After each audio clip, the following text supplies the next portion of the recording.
العالمین ان اللہ و ملائکتہ یصلون علی النبی ایھا الذین آمنوا صلوا علیہ وسلموا تسلیما اللہم صل علی سیدنا محمد وعلی آل سیدنا محمد واصحاب سیدنا محمد وبارک وسلم علیہم۔ میری نہایت ہی واجب الاحترام پیر طریقت رہبر شریعت حضور قبلہ منور رمضانی صاحب دامت برکاتہم العالیہ، جملہ خلفاء و مریدین محبین مقربین، ذی قدر وذی محترم ذی محتشم بزرگ و دوستو، خالق کائنات جل وعلا نے اپنے محبوب کریم علیہ السلام کی شان اقدس میں ارشاد فرمایا وَمَا أَرْسَلْنَاكَ إِلَّا رَحْمَةً لِلْعَالَمِينَ، اے محبوب کریم علیہ السلام، ہم نے آپ کو سارے جہانوں کے لیے رحمت بنا کے بھیجا۔ سبحان اللہ۔ بہت بڑی بات کر دی، سچی بات ہے۔ رب کائنات جل وعلا کا محبوب صرف کسی ایک قوم قبیلے کے لیے نہیں بلکہ پوری کائنات کے لیے رحمت بن کے آیا ہے۔ سبحان اللہ۔ میں گزارش کروں گا آپ تشریف رکھیں، میں نے حافظ صاحب کی خدمت کروا لی ہے آپ سے، بس اسی پہ اکتفا کرتا ہوں۔ میری بات سنیں گے نا، میں توجہ سے بات کرتا ہوں۔ یقیناً محبتیں ہیں آپ کی اور یہ خدمتیں کرنی بھی چاہیے علماء کی، بہت ضروری ہیں۔ مختصر عرض کروں کہ آپ میری بات سن لیں گے نا، 15-20 منٹ کی حاضری، اس میں لطف آئے گا۔ جب بار بار اٹھیں گے میری توجہ بٹے گی، میں بات نہیں کر پاؤں گا۔ اسپیشلی ریکویسٹ ہے، ٹھیک ہے؟ آپ جتنے دل چاہے علماء کی خدمت کریں، ہمارے مشائخ ہیں ان کی خدمت کریں، یقیناً یہ کام خدمت سے چلتے ہیں۔ اور میرے کریم آقا علیہ السلام نے ارشاد فرمایا کہ دین کا کام درہم و دینار کے بغیر نہیں چل سکے گا۔ اور یقیناً میرے کریم آقا علیہ السلام کے صحابہ اپنے مال کو کس طرح قربان کرتے تھے، اندازہ کیجئے کہ حضرت عثمان غنی رضی اللہ تعالیٰ عنہ جب بھی میرے کریم آقا علیہ السلام نے پکارا، دین کے لیے خدمت کا موقع دیا، سب سے پہلے جو کھڑے ہونے والا شخص ہوتا تھا عثمان غنی ہوتا تھا۔ الگ بات ہے کہ مال و دولت کے اعتبار سے حضرت ابو بکر صدیق رضی اللہ تعالیٰ عنہ یہ ان سے بہت پیچھے تھے، مگر دل کے اعتبار سے ان سے بھی آگے تھے۔ گھر کا سارا سامان سرکار کی خدمت میں لا کے رکھتا۔ حضرت عمر بن خطاب رضی اللہ تعالیٰ عنہ گھر کا آدھا سامان لے کے آگے، اور دل میں خیال تھا کہ ابو بکر سے سبقت لے جاؤں گا، مگر یہاں آ کے کہا ہے ابو بکر میں آپ سے کبھی بڑھ نہیں سکوں گا رضی اللہ تعالیٰ عنہ۔ حضور والا عثمان غنی رضی اللہ تعالیٰ عنہ کو میرے کریم آقا علیہ السلام نے جب ترغیب دلائی، صحابہ کا جب میں غفیر ہے، آپ کھڑے ہو گئے، عرض کی حضور 300 اونٹ میری طرف سے ہو گئے، ان کے ساتھ پالان بھی ہوں گے، ان کے ساتھ ایک ایک غلام بھی ہوگا۔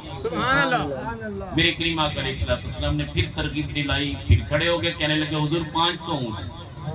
میں نے روایت یہ پڑھی ہے کہ یہ 300 الگ تھے، 500 الگ تھے، گویا کہ 800 اونٹ میرے کریم آقا علیہ السلام کی خدمت میں جب پیش کیے تو 900 اونٹ پیش کیے، 100 اور زیادہ کر دیا، اور میں غلام، ایسے ایسے سرکار کے پیارے پیارے غلام۔ سچی بات ہے کتنا خرچ کرتے تھے، کبھی آپ علماء سے سن کے دیکھیں پھر پتہ چلے گا۔ تو یہ خرچ کے اعتبار سے میں کنجوس نہیں ہوں، میں بھی لاکھوں کا کام کر رہا ہوں، اللہ کا شکر ہے ادارے ہیں اور لوگ خدمت کرتے ہیں۔ تو یہاں پہ چونکہ میری حاضری بڑی قلیل ہے، توجہ نہیں ہوگی تو شاید میں بات نہیں کر پاؤں گا، اس لیے میں آپ سے گزارش کر رہا ہوں کہ آپ تشریف رکھیں گے۔ مجھے اتنی بڑی سعادت مل رہی ہے کہ پیر طریقت رہبر شریعت حضور قبلہ منور رمضانی صاحب کی صحبت میں بیٹھ کے آپ سے باتیں کر رہا ہوں۔ یہ آپ کی بہت بڑی خدمت ہے کہ آپ توجہ سے سن رہے ہیں، اور میرا مزاج یہ ہے کہ جو بندہ توجہ سے سنتا ہے نا، وہ مجھے پیسوں سے بھی بڑھ کے زیادہ پسند آ جاتا ہے۔ اس لیے میں آپ کو عرض کر رہا ہوں کہ آپ توجہ سے سنیں گے، مجھے بھی بیان کرنے کا موقع ملے گا، ورنہ میں بھی ادھر ادھر بھٹکتا رہوں گا، اس کا فائدہ نہیں ہوگا۔ عرض یہ کر رہا تھا میرے کریم آقا علیہ السلام ساری کائنات کے لیے رحمت بن گیا۔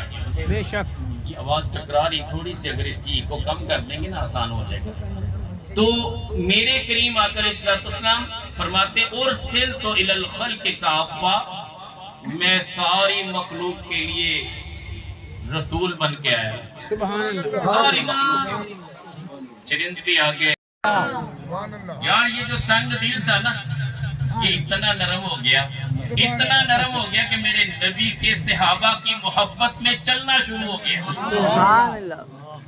میرے کریم آقا علیہ السلام پیچھے مڑ کے دیکھتے ہیں، فرماتے ہیں جبل احد تجھے کیا ہوا؟ اس نے اپنی زبان حال سے پکار کے عرض کی یا رسول اللہ صلی اللہ علیہ وسلم، اتنے پیارے پیارے صحابہ جب آپ لے کے جا رہے ہیں، میں یہاں اکیلا کیا کروں گا؟ کریم آقا علیہ السلام نے فرمایا کیا تو یہ پسند کرتا ہے کہ تیرے دامن میں ان صحابہ کو دفن کر دیں؟ عرض کی حضور اور کیا چاہیے؟ فرمایا نہ صرف ہم تیرے دامن میں صحابہ کو دفن کرتے ہیں بلکہ ہمارا سارا حرم چل کے تیرے پاس آیا کرے گا۔ ہر چیز پہ پابندی لگ گئی، مگر یہ زیارت اتنی عام ہے کہ عربی بھی خود چل کے وہاں آتے ہیں۔ میرے کریم آقا علیہ السلام ہر بدھ کی شام جبل احد کے دامن میں جاتے، شہداء احد کو سلام عرض کرتے، اور کریم آقا علیہ السلام نے کتنی ترغیب دلائی، فرمایا کہ جو شہداء احد کو زندگی میں ایک بار سلام عرض کر دے تا قیامت اس کے سلام کا جواب دیتے رہیں گے۔ حضور صرف ایک بار سلام عرض کرنا ہے۔ اور سید الشہداء امیر حمزہ رضی اللہ تعالیٰ عنہ کو جب امیر مدینہ بنایا نا، سارے صحابہ نے متفقہ فیصلہ کیا کہ یا رسول اللہ جب آپ گلیوں میں تشریف لے جاتے، قبیلوں میں تشریف لے جاتے، کسی کے سلو کا معاملہ ہوتا ہے، آپ نہیں ہوتے، پیچھے وفد آ جاتا ہے، اس سے کون ڈیل کرے گا، کون بات کرے گا؟ صحابہ نے آپس میں مشورہ کیا، میرے کریم آقا علیہ السلام نے جسے امیر مدینہ مقرر کیا وہ حضرت امیر مدینہ کون ہے؟ حضرت سیدنا حمزہ رضی اللہ تعالیٰ عنہ، میرے کریم آقا علیہ السلام کے پیارے چچا ہے۔ اور ساتھ کیا فرمایا ہے کہ اے حمزہ میں نے آپ کو امیر مدینہ مقرر کیا تو آپ کی یہ امارت تا قیامت آپ سے کوئی چھین نہیں سکتا۔ قیامت تو آ سکتی ہے، مدینہ کا امیر آپ ہی ہوں گے۔ اور آج بھی میرے بابا جی حضور اکثر فرمایا کرتے تھے کہ بیٹا آپ کو ایک راز بتا دیں مدینہ جانے کا۔ میں نے فرد محبت میں پوچھا، میں نے کہا وہ کیسا راز ہے؟ میں نے سمجھا کہ شاید بابا جی کوئی کلمات بتائیں گے کہ یہ دعا کیا کریں، وہاں جا کے یہ دعا پڑھا کریں گے، لیکن بابا جی نے کچھ کلمات نہیں بتائے۔ رائے بیٹا معمول بنا لینا جب مدینہ طیبہ میں حاضری نصیب ہو، آپ کا کوئی دن خالی نہ ہو جب سید الشہداء امیر حمزہ کے پاس آپ نہ جائیں۔ روزانہ آپ نے سید الشہداء امیر حمزہ رضی اللہ تعالیٰ عنہ کے پاس جانا ہے اور جا کے دستبست عرض کرنی ہے کہ حضور میں درخواست آپ میری درخواست پہ سائن کر دیں، میں مدینے پھر آنا چاہتا ہوں۔ بس آپ نے صرف یہ عمل اپنا لینا ہے، پھر ایسا ہو نہیں سکتا کہ آپ کو مدینے بلایا نہ جائے۔ یاد رکھیں کہ کام تو سرکار کرتے، اس میں شک نہیں، کام سرکار مدینہ صلی اللہ علیہ وسلم کی سفارش ہوتی ہے، رب کائنات جل والا کرتے ہیں، اس میں کوئی شک نہیں۔ اللہ کا محبوب بھی کام کرتا ہے، رب کائنات جل والا کے ساتھ کسی کی محبت ہو جائے، رب بھی سب کے کام کرتا ہے، مگر اس کی عطا سے اس کا محبوب بھی کام کرتا ہے۔ یاد رکھیں سید الشہداء امیر حمزہ رضی اللہ تعالیٰ عنہ وہ ہیں جن کا کہنا میرے کریم آقا علیہ السلام نے کبھی ٹالا نہیں، بارہا تجربہ کیا۔ وہ مائیں جن کے ہاں بیٹیاں ہیں بیٹے نہیں ہیں، تجرباتی بات ہے، علماء سے سنی تھی، پریکٹیکلی میں نے بھی آزما کے دیکھی، مجھے اللہ نے 7 بیٹیاں دی تھی اور اب بھی ہیں الحمدللہ۔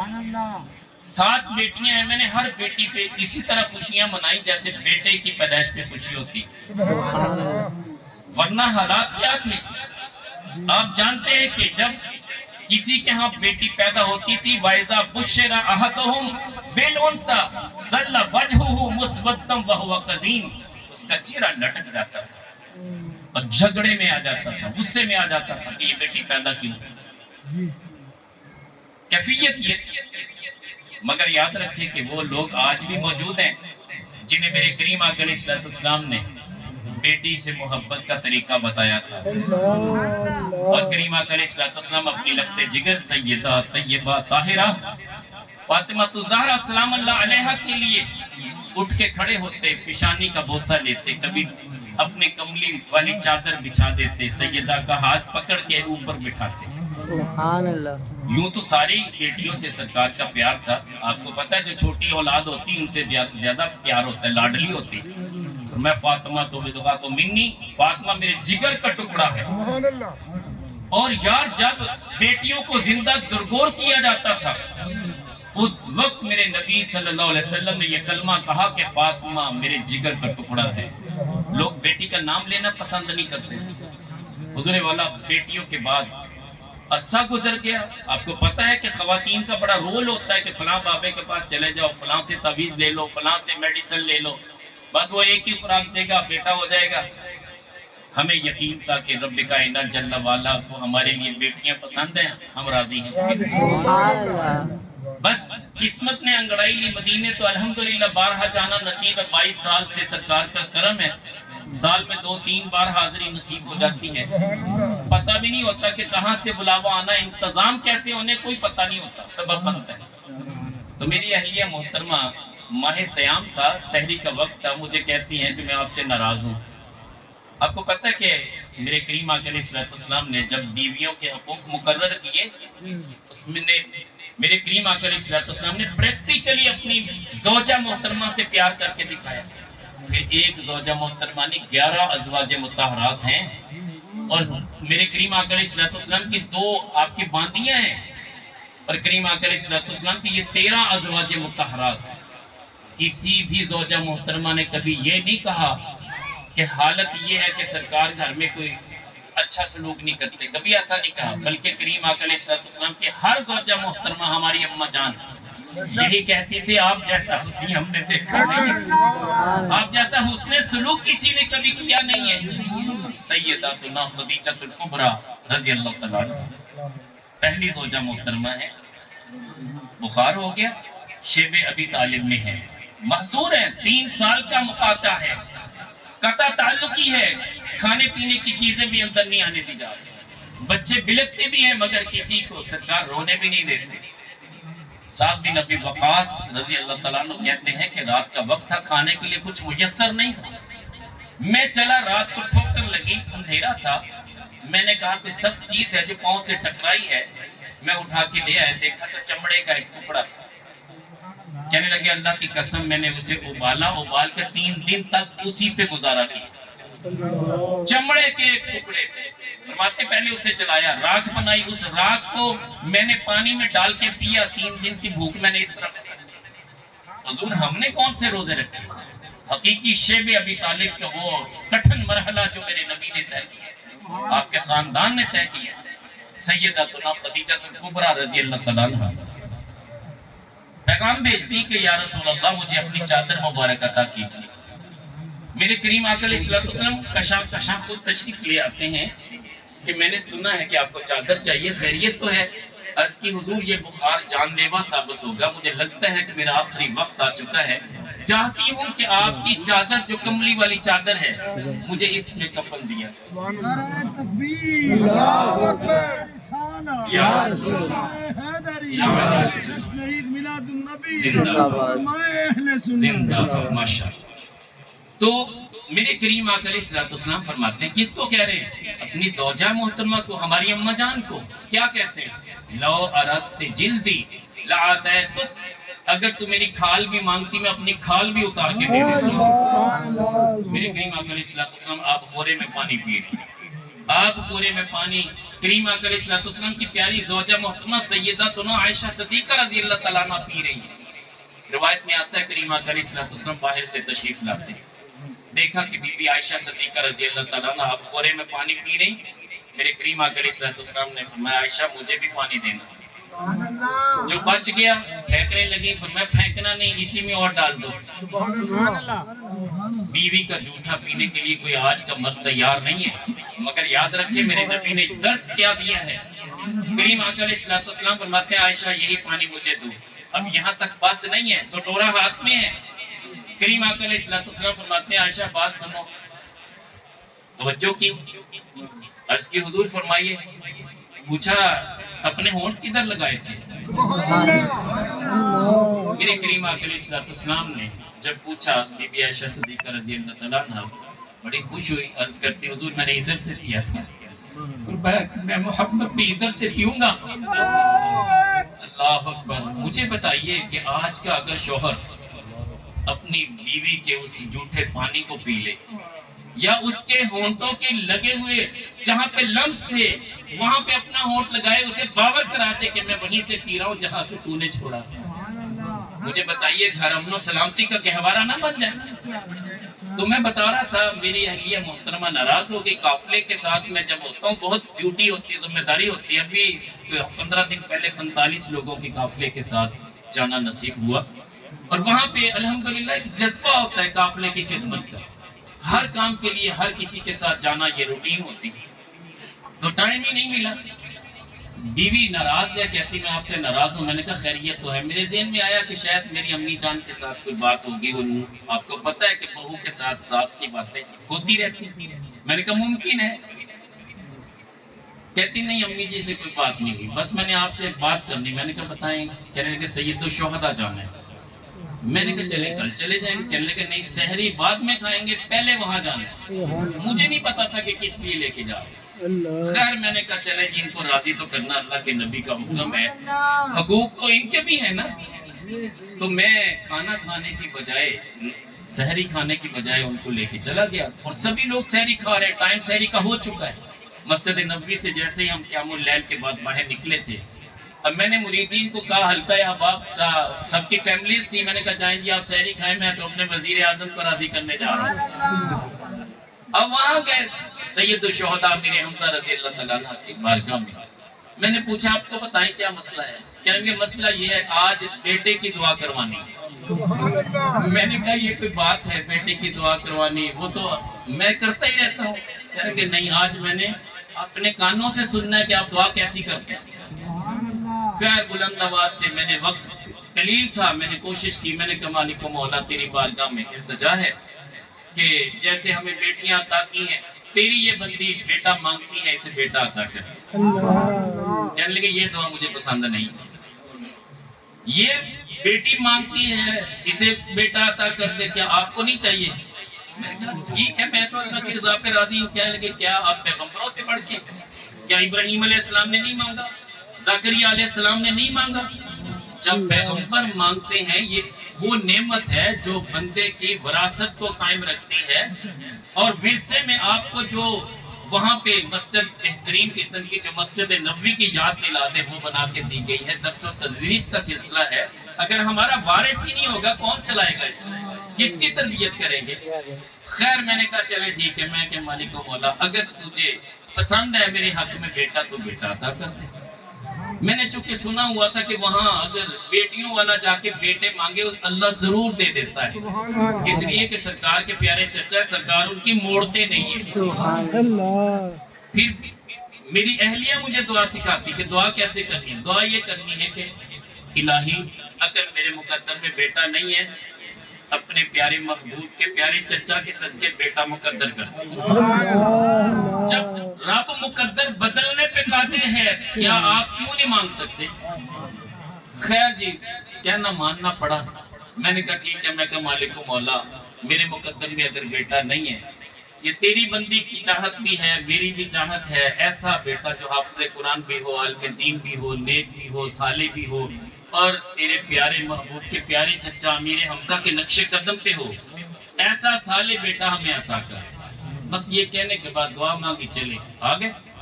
اگلے دن سب سے بڑا جو وہاں پہ مال سینٹر ہے، وہاں سے میری اہلیہ محترمہ نے نیو بورن بیبی کے لیے کپڑے خریدے۔ اللہ سبحان اللہ۔ شام کو جب میں دوبارہ ہوٹل میں آیا، مجھے کہنے لگی میں نے بچے کے لیے یہ کپڑے خریدے ہیں۔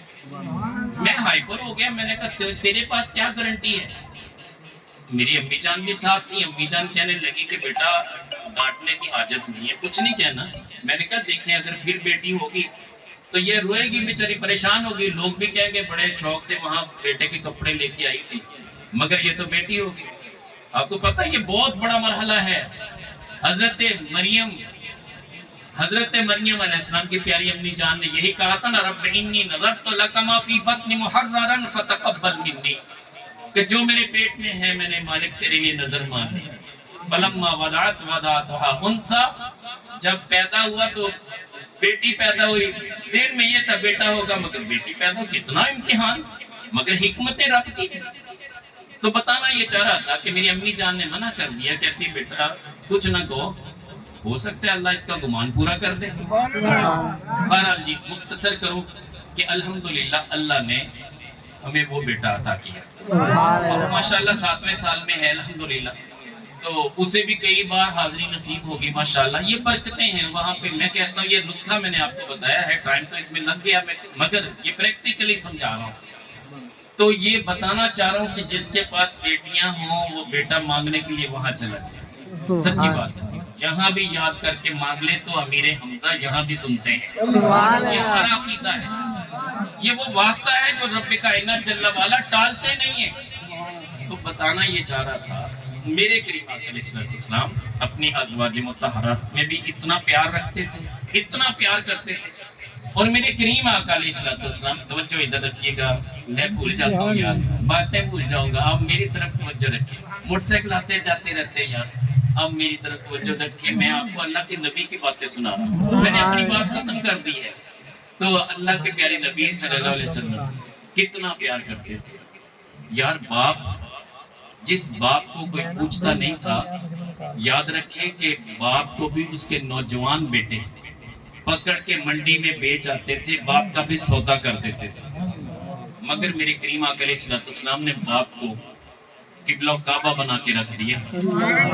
فرمایا کہ وہ حج جس کے لیے آپ اتنا خرچ کر کے جاتے ہیں, آپ اپنے باپ کو خوش ہو کے دیکھ لیں.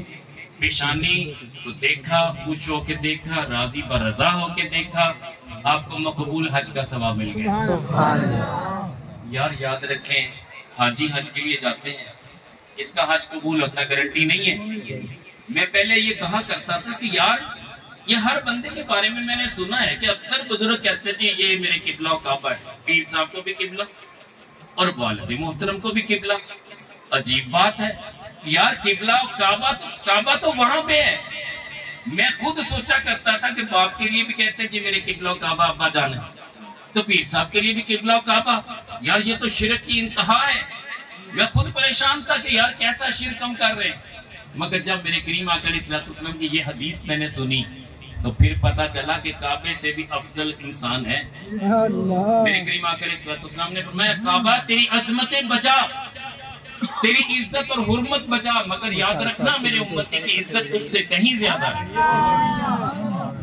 یار یہ وہ دل ہے جس پہ رب براجمان ہے اپنی شان کے لائق. اس دل میں یقین جانیے کچھ نہیں سما سکتا. اتنا وسیع دل ہے کہ ساری چیزیں سمانے کے بعد بھی اس کی وسعت باقی ہے.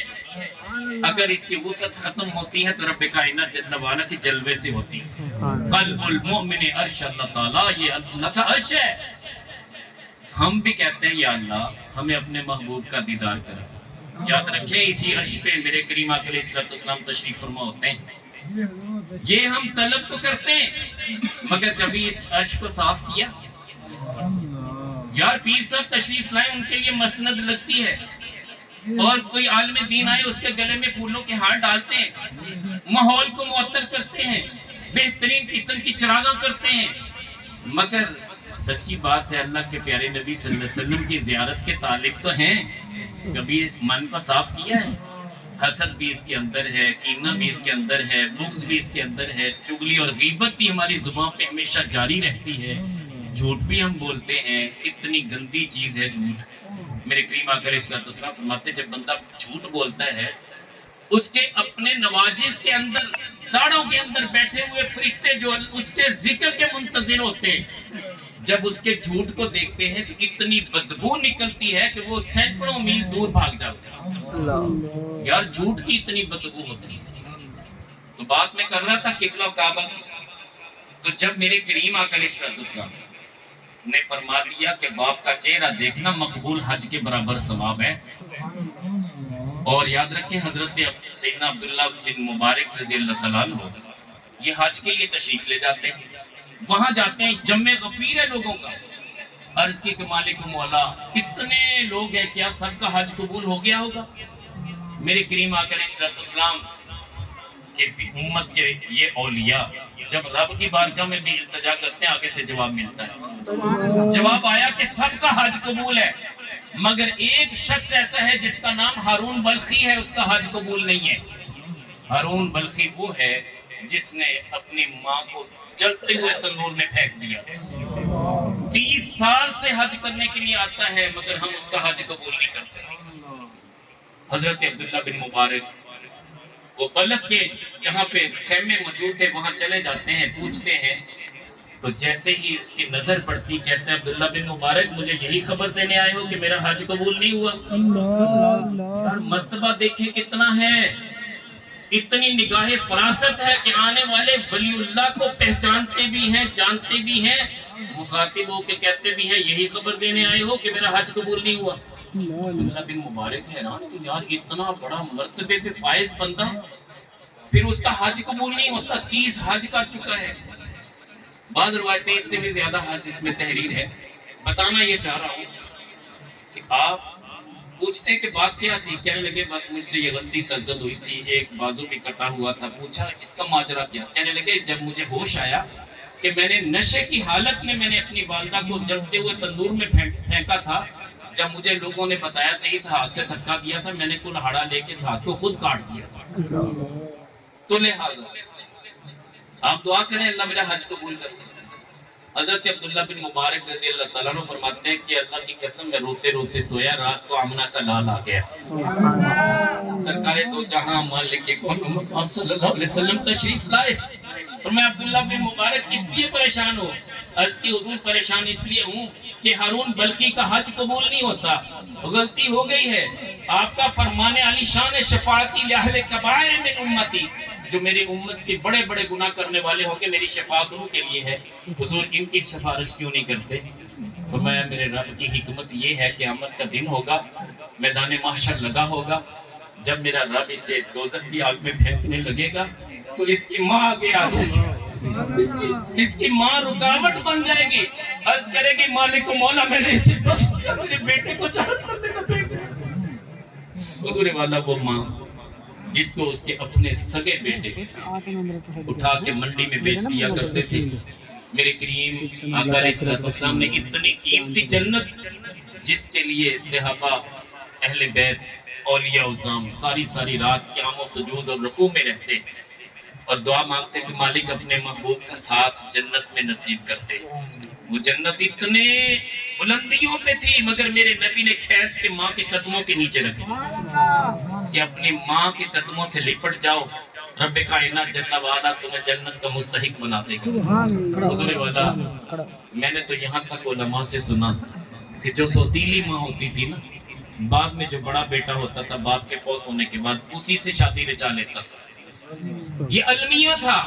مگر آج میرے کریم آقا علیہ السلام کے دین متین کے ساتھ جو وابستہ ہو گیا, جس نے کسی ہستی کی غلامی کا پٹا اپنے گلے میں ڈال لیا, اسے پتا ہے ماں کا مقام کیا ہے, باپ کا مقام کیا ہے اور بیوی کا مقام کیا ہے. وہ سارے مقامات کو جانتا ہے.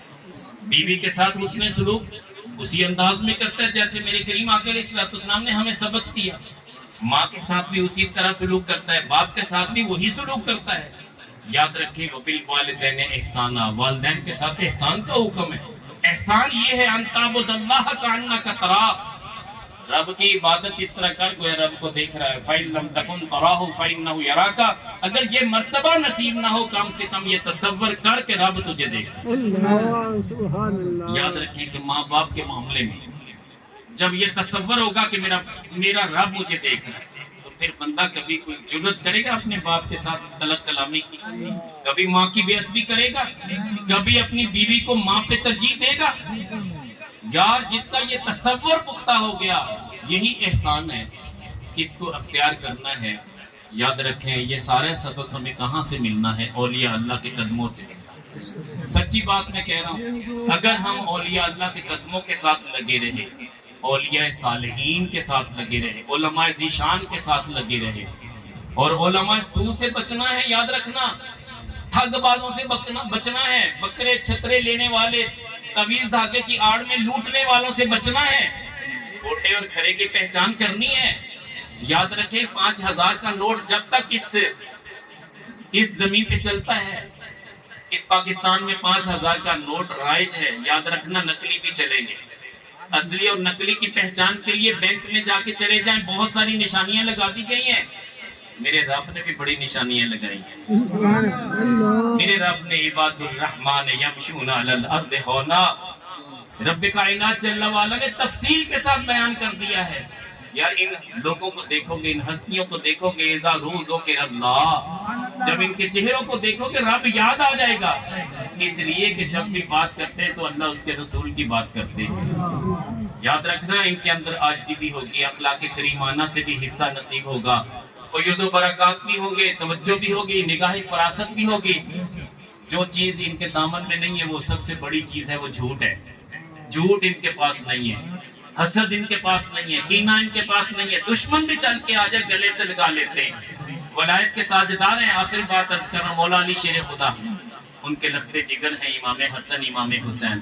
آگے ان کے لخت جگر ہے امام زین العابدین رضی اللہ تعالیٰ عنہ. دشمن آ جاتا ہے شمر، جس نے میرے امام کے سر کو تن سے جدا کیا تھا. 3 دن آپ کے ہاں مہمان رہتا ہے، آپ خدمت کرتے ہیں، صبح دوپہر شام کا بہترین کھانا دیتے ہیں، جاتے ہوئے سونے کی اشرفیاں پیش کرتے ہیں. وہ حیران ہو کے پوچھتا ہے کہ حضور پہچانا نہیں میں کون ہوں؟ کہتے ہیں میں نے پہچان لیا تھا، کیسے بھول سکتے. آنکھوں میں آنسو رواں ہوئے کہ ہم کیسے بھول سکتے ہیں. کہنے کہ حضور پھر یہ حسن سلوک کیسا؟ فرمایا یہ ہمارے نانا ابو کا کام تھا، جو تم نے کیا وہ تمہارا کام تھا. یہ ہمارا کام ہے کہ دشمن کو بھی ہم وہ پاکیزہ سزا دیتے ہیں. سچی بات ہے، دشمن بھی آ جائے تو اتنا اخلاق اور پیار اس کے سامنے رکھ دیتے ہیں، وہ ہمارے پیار کی سزا میں ہی بیچارہ جلتا پھولتا رہتا ہے کہ یار کیسے اخلاق تھے، کیسا پیار تھا.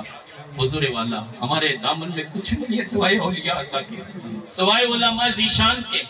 ان علماء سے جڑ جائیں، صالحین کے ساتھ جڑ جائیں، آخرت بن جائے گی. سچی بات ہے. یاد رکھیں یہ نسبتیں کیسے کام آئیں گی. قیامت کا دن ہوگا، شہر غوطہ ہے، دمشق سے باہر نکلے شہر غوطہ آ جاتا ہے، بورڈ لگا ہوا ہے سامنے، بڑا جلی لفظ میں لکھا ہوا ہے شہر غوطہ. میں بھی جب دمشق گیا باہر نکلا تو دیکھا، میں نے کہا یار یہ شہر غوطہ کیا ہے؟ کہنے لگے یہ غوطہ یہاں پہ غوطے لگنے. میں نے کہا کیا مطلب؟ کہنے لگے کہ جب میدان محشر سجے گا تو میدان عرفات سے لے کے میدان شہر غوطہ تک یہ سارا چٹیل میدان بن جائے گا، کوئی پہاڑ نہیں راستے میں ہوگا، سارا چٹیل میدان ہوگا. 120 صفیں لگیں گی میدان محشر کی. ملک شام کا شہر غوطہ، وہاں سے میدان عرفات، اتنا بڑا میدان محشر ہوگا. 120 صفوں میں میرے کریم آقا علیہ السلام کی 80 صفیں ہوں گی. کریم آقا علیہ السلام نے فرمایا میں اپنی امت کی کثرت پہ فخر کروں گا، مگر ایک بات نہ بھولنا، امت پہ فخر سرکار ایسی امت پہ کریں گے جو ملاوٹ کرنے والی نہ ہو، جو دھوکہ دینے والی نہ ہو، جو ماؤں بہنوں بیٹیوں کی عزتوں کو تاتار کرنے والی نہ ہو، جو سچی بات ہے جس کی نگاہ کی پاکیزگی ہو، رشتوں کا تقدس پامال کرنے والی امت نہ ہو. میرے نبی تو رخ انور پھیر لیتے تھے یار ہر اس بندے سے جو غیر شرعی کام کرتا تھا. تو اگر قیامت کے دن میرے نبی نے چہرہ انور پھیر لیا تو پھر شفاعتی اہل اخبار من امتی، تو یہ حدیث ہمارے حق میں نہیں ہے. پھر یاد رکھنا ہر وہ بڑے سے بڑا گناہگار جو توجہ اللہ توجہ الرسول رکھے گا وہی اس کا مستحق ہے. تو لہٰذا اپنا رابطہ رکھیں اولیاء اللہ سے، صلحاء سے، اللہ اور اس کے رسول سے رابطہ رکھیں. روزانہ توبہ کر کے سوئیں، روزانہ دست بستہ عرض کر کے سوئیں حضور آپ کا امتی ہوں، بڑے بڑا گناہ لے کے آیا ہوں، حضور سفارش کر دیجئے مجھے بخشوا دیجئے. بس یہ معمول بنا لیں. باقی سرکار جب دیکھیں گے کہ یہ تو میری مجلس سے کبھی غائب ہوا ہی نہیں تھا، روزانہ مجھ سے رابطے میں تھا، پھر کہہ گئے انہوں چھاڑ دے ہوئے تھے میرا.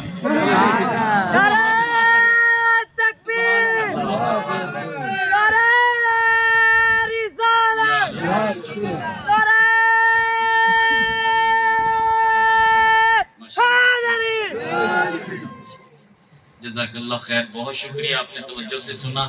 بس یہی میرا ایک ذوق ہوتا ہے جب